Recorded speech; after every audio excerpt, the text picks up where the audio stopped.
Welcome to Baja Window to the South. I'm your host, Denitza Garcia. Baja California has a lot of gems, a lot of touristic gems, and right now we're gonna show you a few of them.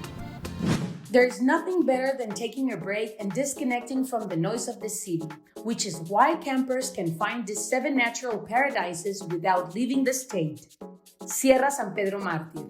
Sierra San Pedro Martir is one of the most beautiful natural places in the region, mainly known for its diversity of flora, including species of pines, firs, cypresses, and coniferous forests that create a dreamlike environment.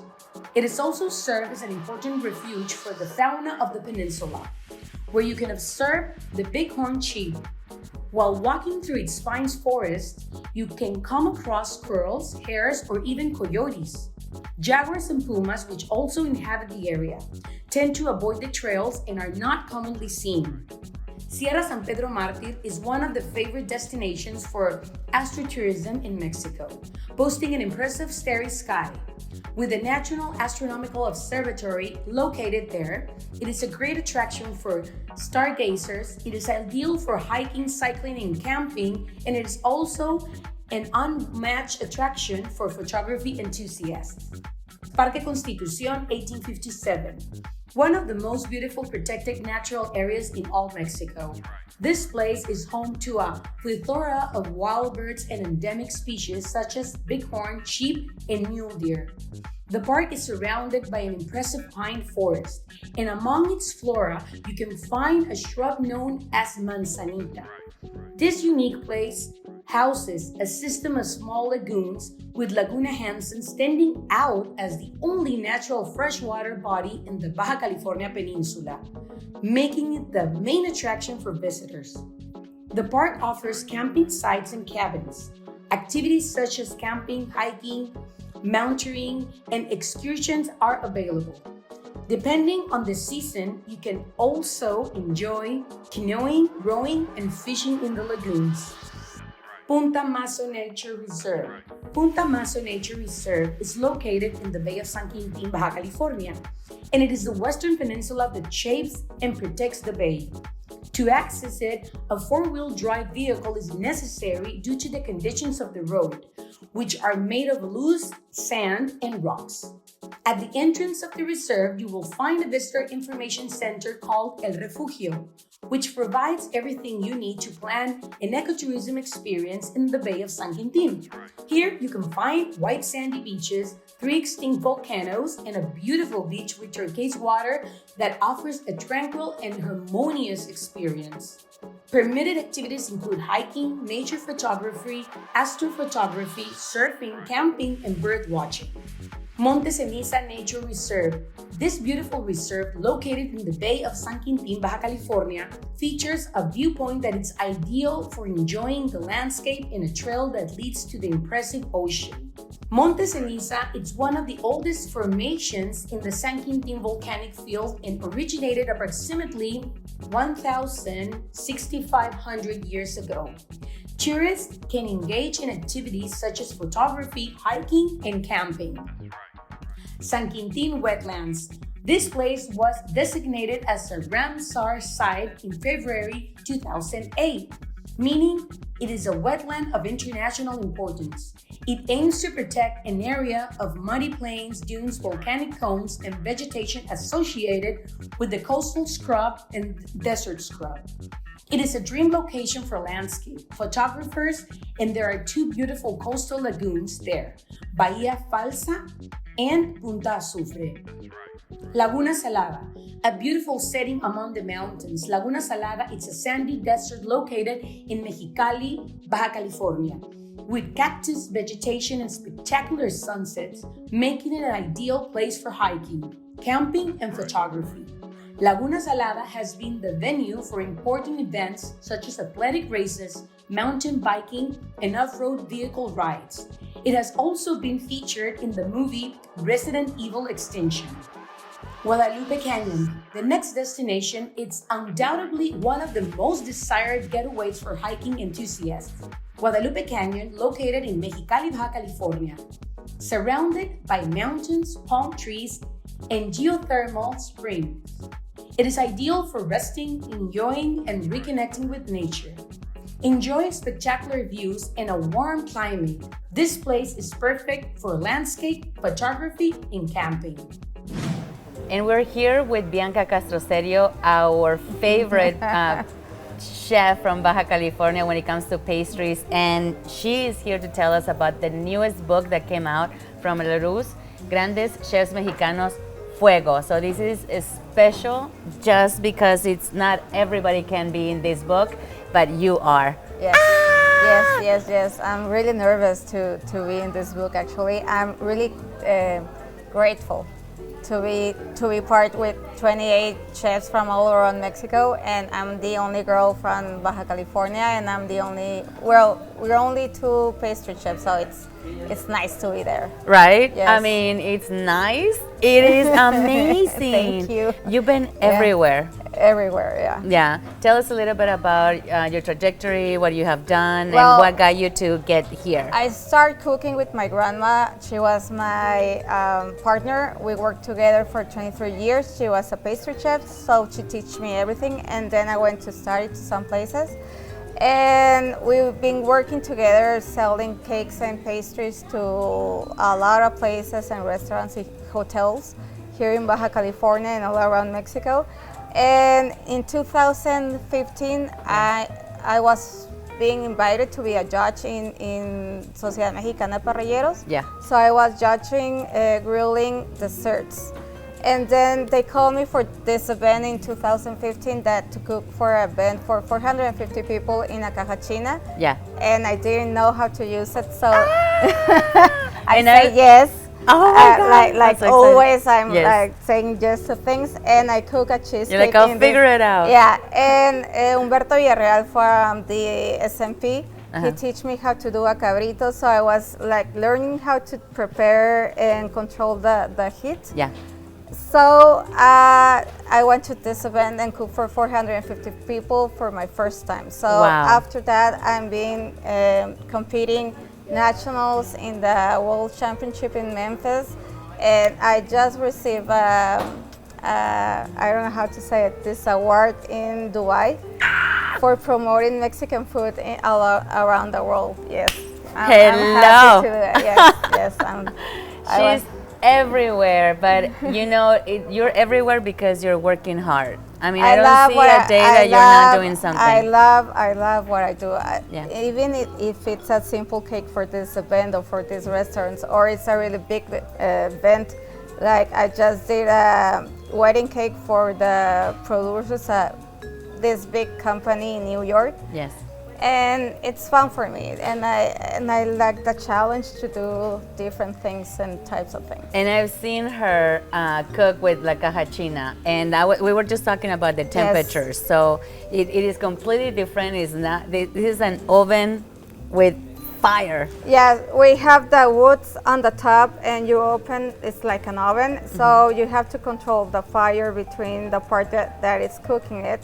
And on the top we have a griller, so at the same time I'm grilling desserts and pineapples and apples and everything, and cooking at the same time. And so it smells amazing. It's fun to do.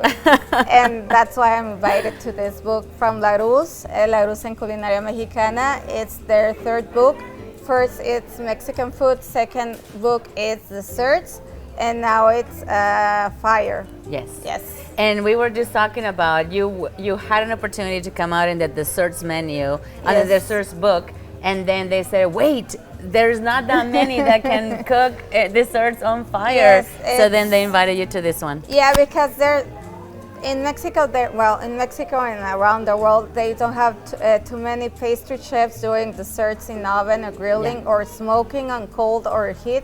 So they invited me to be part of this, and I'm so grateful to be part of it. I'm so excited. Congratulations. Thank you. What else is coming from you? Well, I'm cooking every day, and I have some different, I have 2 invitations, one in Rome and one in Tokyo for the embassies to cook there and take the book actually.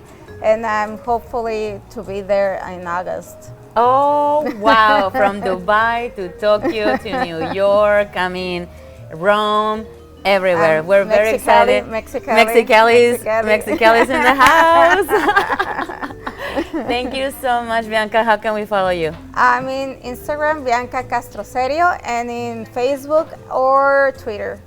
Beautiful. Thank you so much. And here you Thank go. you. Bianca Castro-Cerio here from Mexicali at Baja Window to the South. Thanks. Thank you so much, Olga and Chef Bianca, for this wonderful interview. And right now we're going to Mexicali with Jesus Castellanos. You like craft beer? Let's go and check this out. Hey there, my friends. This is Baja Window to the South. My name is Jesus Castellanos. Remember, we are walking through all the craft beer industry here in Mexicali, and probably we're gonna do it over all the complete state. Today we are with Alberto. Hey man, how are you? My friend Alberto, he's the guy. He's responsible for Hornet. Alberto, please tell the audience about Hornet. Where did everything started? I think everything started like all other breweries. You want make your own beer as a hobby, and of course you brew your first beer, and it's completely mess.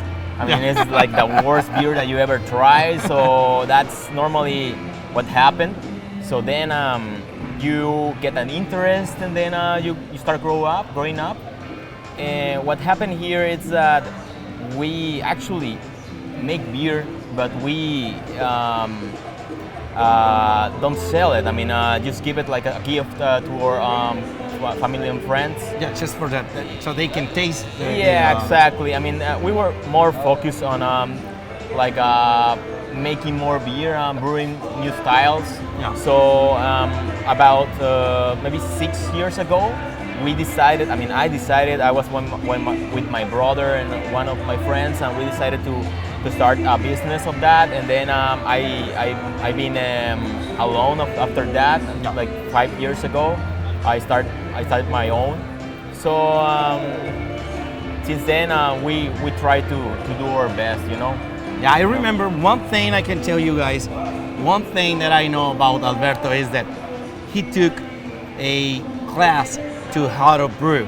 And after the course, he said, okay, everything was good, but now I understand that I don't know anything. Yeah, I mean, was that true? Yeah, and actually, that happens to me right now. I mean, the more that you learn, the more that you already know that there's a lot of things that you need to know to making a good beer. Of course, I mean, yeah, I take some courses in San Diego and also with Brew Capital with Charlie, the master.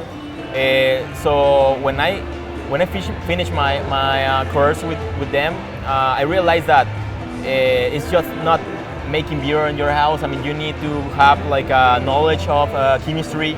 Yeah. A lot. I mean, and a little bit of equipment also. Yeah, of course. I mean, so that's what actually likes. I mean, a lot for me. In this case, we want to learn more about that. So that's how we actually started and get more focus on the quality of the beer and the processes. So yeah, I mean that's how we started. All that learning process take you to have a lot of different styles. Yeah. What are the styles that you have connected on your taps? Right now we don't have too many, but we have like a pale ale, a hazy pale ale, a hazy IPA, and we have a porter, a blonde ale. We have a hard seltzer, and I think we still have sour, which is a goza with kiwi, guava, and kiwi and guava. So we try to have a different style for every customer, and normally the person that says that they don't like the craft beer. I mean, because it's very strong, or they don't like the percentage of alcohol or bitterness. Yeah. It's probably because they don't actually taste the style. I mean, that they would prefer. Yeah. So we try to have different styles, so everyone have like their own taste and their own style. Okay, good. Yep. Good. Man, I know that you work a lot with different brewers, and you do a lot of collabs. You have one of your collabs right now connected. Which one is it? This is the double. Tell us about it. Yeah, this is the double IPA. We brewed that like a month ago with Colmena Brewing. Yeah. They are in Mexicali as well. So that was pretty good. I mean, we want to make a very strong beer with a lot of dry hop. We double dry hop that beer, and it's 8% alcohol. So it's very good, but you need to be very careful. You know that. Of course, yeah, I know. You know that. I know. I learned in a bad way. Yeah, man. What we're drinking today, I know, is Calle C. Please tell us what it is. Explain to people what is the experience they're gonna get with this beer. I mean, Calle C is, I think, our first pale ale.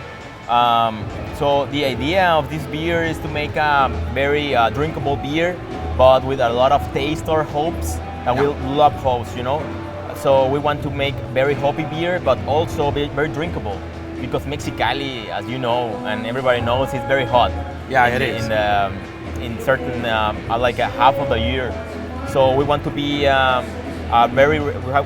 we want to have a very refreshing beer, but as well very hoppy. So I think we nailed it here. I mean, we have like Mosaic and Centennial, which is like very frugal beer. So I don't know. I mean, I think I like it, and also the name is related to my family. My dad lived in Calle C when he grew up, so that's the reason why Calle C has their name. It's an honor to my family. One of the things that I can tell you is that it's a little bit citrusy, and the aroma is perfect. I really more love the aroma than the flavor. Yeah, you're right. You nail it. Yeah, the aroma of this beer is just like you fall in love immediately, And then pale ale is the style that I call this is the beer. It's the starting point when you're going to get a bitter beer or a lighter beer. Exactly. So this is the perfect balance, right?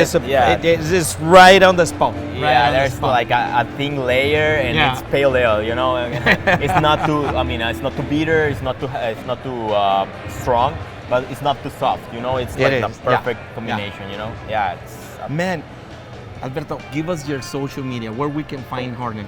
In Instagram, it's Cerveza Hornet. In Facebook, it's Hornet Brewery.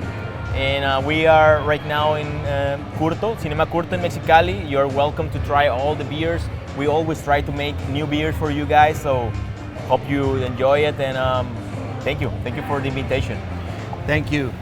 My friends, this was Hornet in Baja Window to the south. My name is Jesus Castellanos. Thanks a lot for being and watching videos. And now we're going with Roberto Lango, who is going to talk to us about the first bull ring where the bullfights were started here in Tijuana. So let's go and check that out.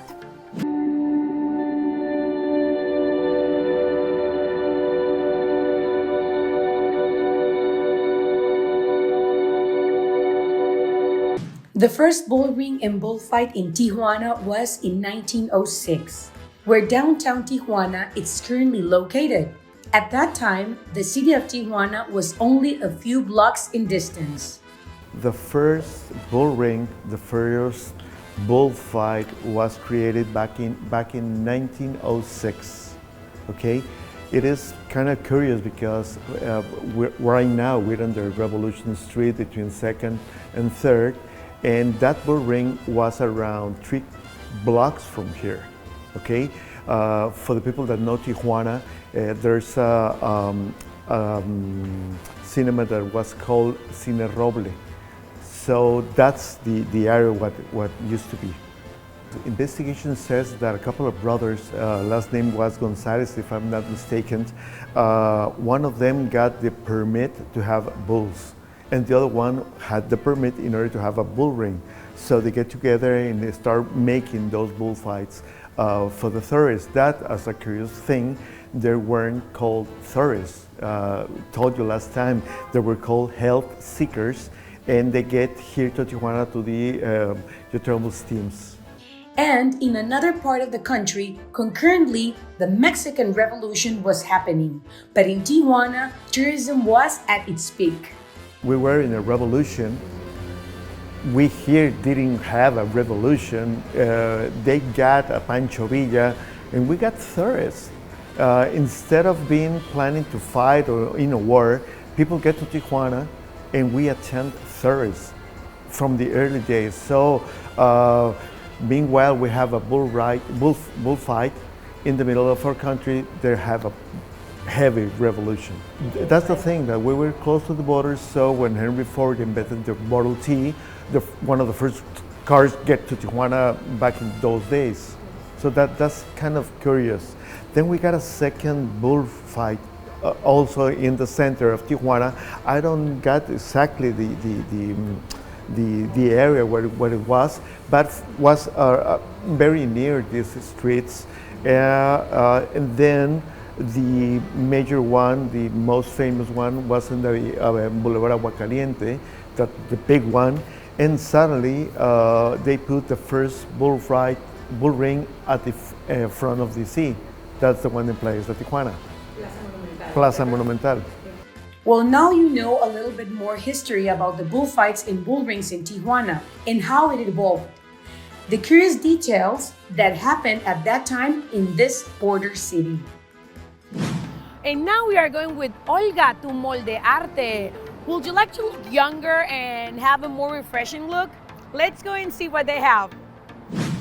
And today we are with Dr. Alejandra Montero Garcia from Molde Arte, and she's going to tell us about the latest promotion that they have here in the beautiful city of Tijuana. Ow! I'm so excited.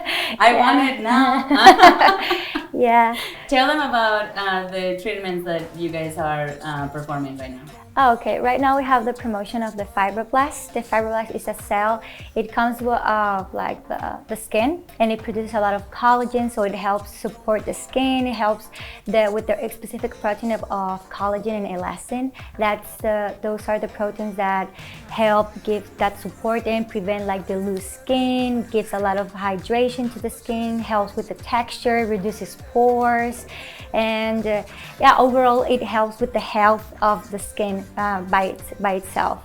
And I love it because we're using our own. Yeah, it's a sample, or it's a treatment that we use your own skin. We take a biopsy of your skin, specifically behind your ear, and we use this skin specifically because the sunlight, it doesn't hit that area. So those cells are much younger than the cells of the rest of your body. So we're putting younger cells, your own cell, but younger. I love it. See, now you know I want it everywhere. I'm kidding. Where can we put this on? How does it work? And what is first? How do we prepare for it? Oh, okay. Or how do you know that we qualify?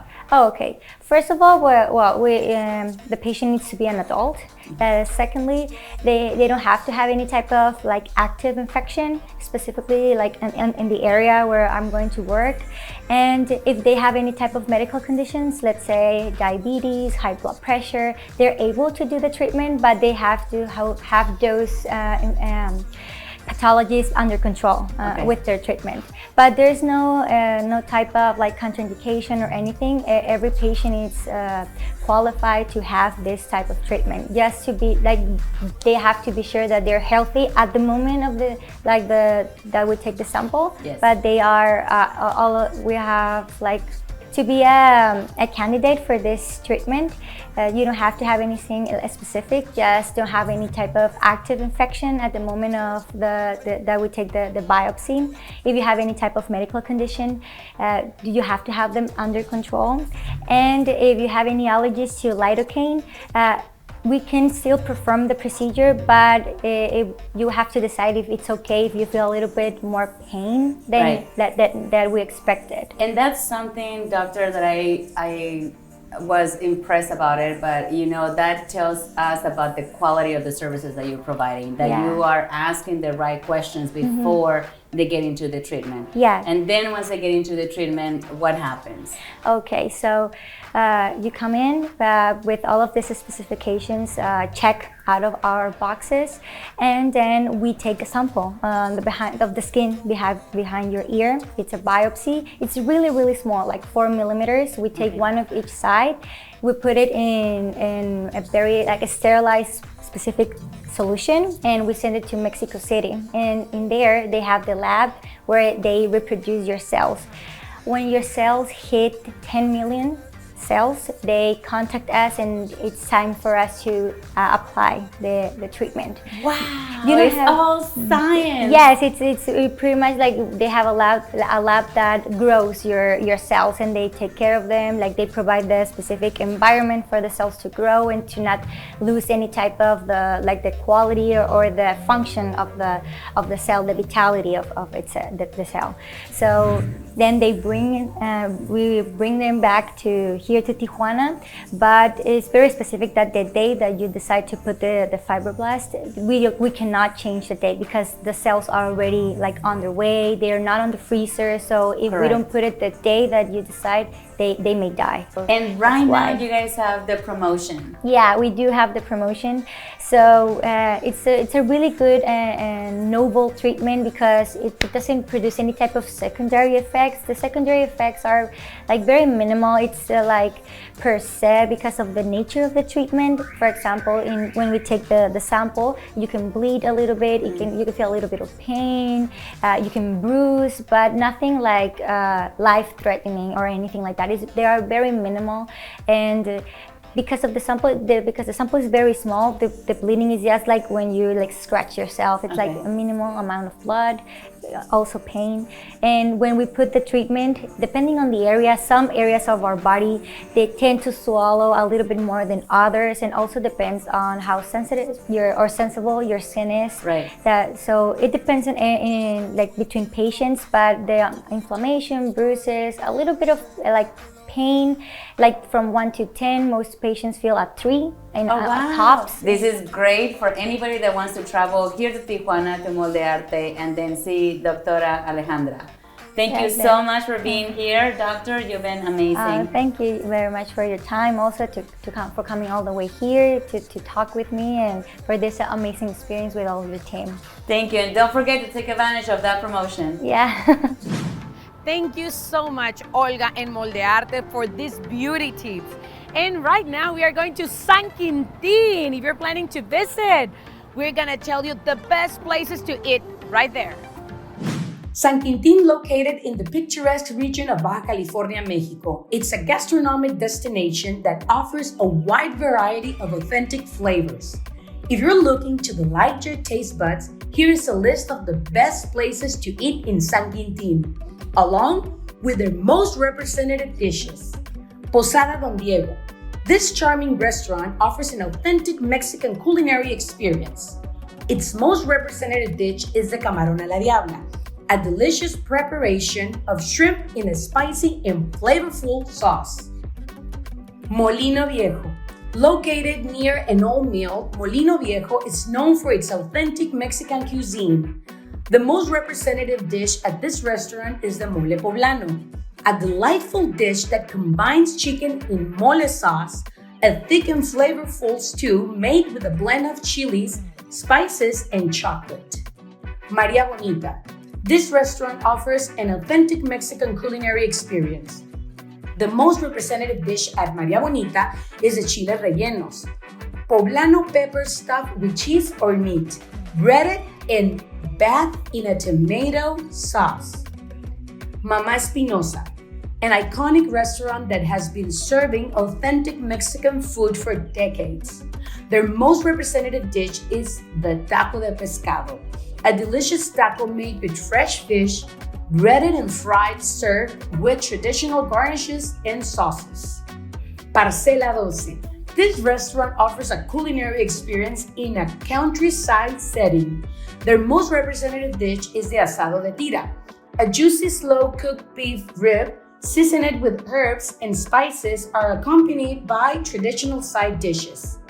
With this guide to the best places to eat in San Quintin, you can enjoy an authentic gastronomic experience while exploring this charming region of Baja California. Well, now you know which are the best places to eat in San Quintin, Baja California. And thank you so much for joining us this week in Baja Window to the South. Please like us, share our show if you like it. Any comment, it's more than welcome. And see you next week.